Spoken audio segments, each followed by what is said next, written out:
Now, Moore and Lloyd's work by now is quite infamous, sadly as a film, so looking at the original graphic novel was a must.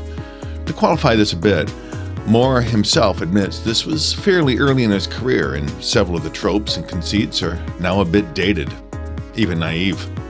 I have to agree.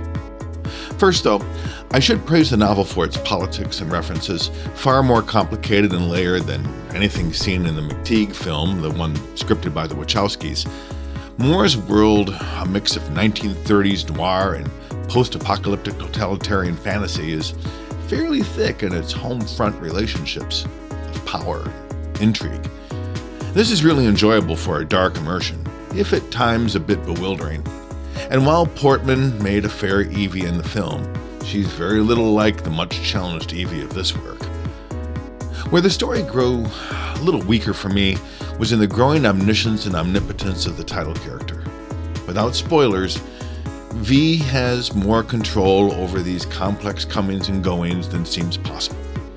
He's ever present at the right moments, ever predicting the choices others will make, and somehow prepared for it all with an arsenal of resources.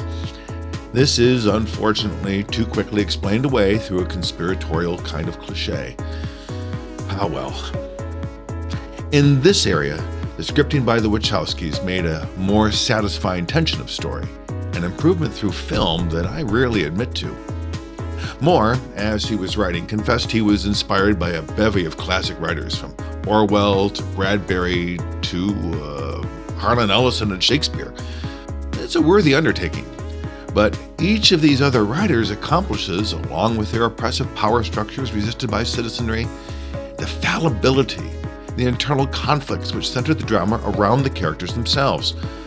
Moore's symbolism for V, often clever, widely connected to history, is unfortunately too abstract for us to connect to in these ways.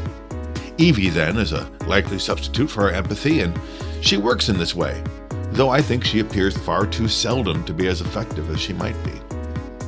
So, V for Vendetta is a great introduction to themes of resistance and totalitarianism for readers unfamiliar with other literature. But I've seen other graphic works accomplish far more in less space. Likely, though I haven't yet read them, Moore develops into a much stronger writer in his later works.